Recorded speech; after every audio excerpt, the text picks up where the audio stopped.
Morning! Sirang tinda kita ng kape. Uy, salamat. Yeah. Sorry talaga sa nangyari kagabi ah. Parami ako ng inom eh. Nakakaya, ginawa pa kitang yaya. Yaya! Ganun ginagawa mo sa yaya? Di mo sinabi. Di sana noon pa nag-apply na ako. Ano? Ang labo mo. Ikaw malabo. Wala talaga akong naalala sa nangyari. Pero yung mga sinabi mo tungkol sa girlfriend ko. Ex-girlfriend. Ex-girlfriend. Kung ano man yung sinabi mo tungkol sa ex-girlfriend ko, wala na yun. Parehas naman tayong lasing nun eh. Ikaw lang. Oo, ako lang. Pero andyan ka para samahan ako. Hindi mo ako iniwan. I had a good time. Thank you. Good time. Thank you. Yan lang ang dialogue mo? Bakit anong masama sa thank you?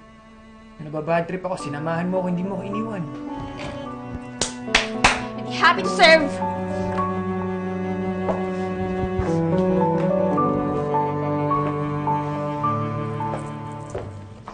Uwi ba yan ng matinong babae?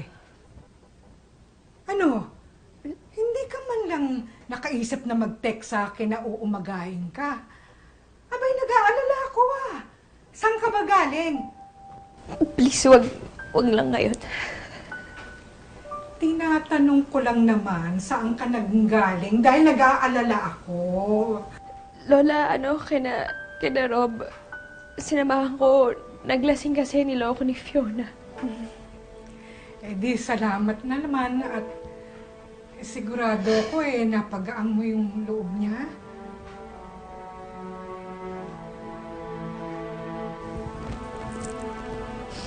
Ano nangyayari?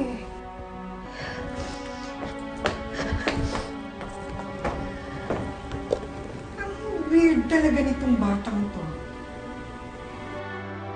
Pagkatapos nun, sinabi ko talaga sa sarili ko, Pia, umiwas ka na. Iwasan mo na siya. Binigay ko na ang lahat.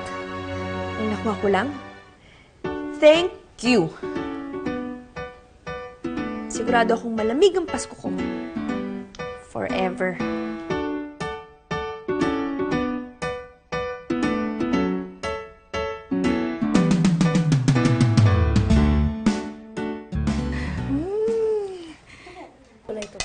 Tama ang lapot. Naku, ang galing mo nang gumawa ng sarsa. Para sana hindi bitin, no, Lola? Merry Christmas! Merry Christmas! Oh, anong nangyari doon? Teka muna, bakit nagkatampuhan ba kayo? Teka muna, ha? Ikaw ba nagpaiyak sa apo ko? Lola, tulungan niyo po ako. Gusto ko talaga makausap si Pia. Eh, ba't naman kita tutulungan? Isang linggo ngang pagkalungkot-lungkot ang apo ko. Parang pinagsakluban ng langit. Kaya nga po, Lola Pasing, kung ano man yung pagkakamali ko, gusto kong itama ang lahat. Kaya please, sana po bigyan niyo ako ng chance. Gusto kong mapasaya si Pia. Pia? Apo, wala na si Rob. Umalis na. Apo. Lola, hindi mo kasi siyang kausap. Paano? Nagmamakaawa yung pobre. Makikipag-ayos na sa'yo. Sige na. Pia, pwede ba tayo mag-usap? Oo na, sige na. Sorry na. Nakuha mo naman ang lahat ng gusto mo sa akin, di ba? Ano pa pag-uusapan natin? Sorry, Pia. Ang tanga-tanga ko. Dapat inamin ko agad sa'yo na naalala ko naman taga lahat na nangyari. Buti naman, wala ka naman palang amnesia. Hindi ko kasi alam kung paano harapin. Alam kong mahirap. Sorry naman, no? Nahirapan ka pala. Kasi alam ko na hindi tayo perfect match.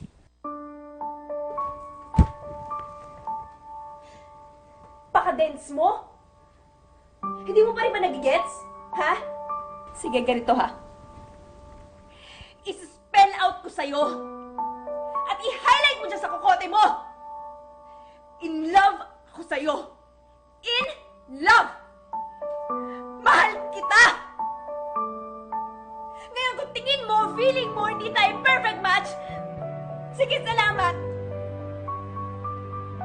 At least ngayon maliwanag na sa akin ang lahat. At least, gumaan yung loob ko. So, thank you.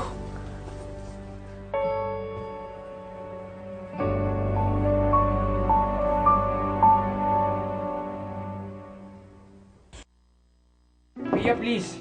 Gusto na kitang makausap. Bakit pa? Maliwanag na sa akin ang lahat. Di ba, hindi tayo bagay? Hindi tayo perfect match? Hindi ako kasing ganda ng mga naging girlfriend mo? Hindi mo ako gusto, hindi mo ako mahal. Ano ka ba, Pia? Mas maganda kaysa kay Fiona. At mas bagay tayong dalawa. Alam mo ba kung bakit niya ako iniwan? Kasi nagsiselos sa'yo. Dahil sa tuwing magkasama kaming dalawa, wala ako ibang iniisip kundi ikaw. Pia, I love you.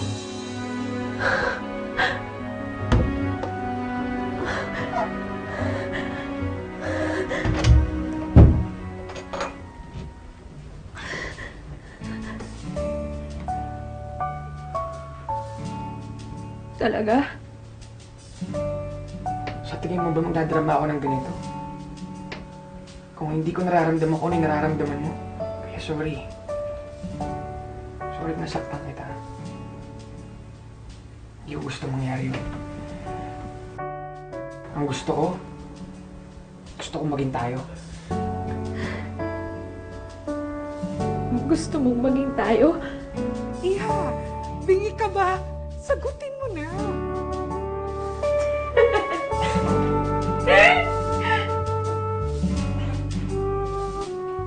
Hindi ko alam kung si Rob nga ba ang happy ever after ko.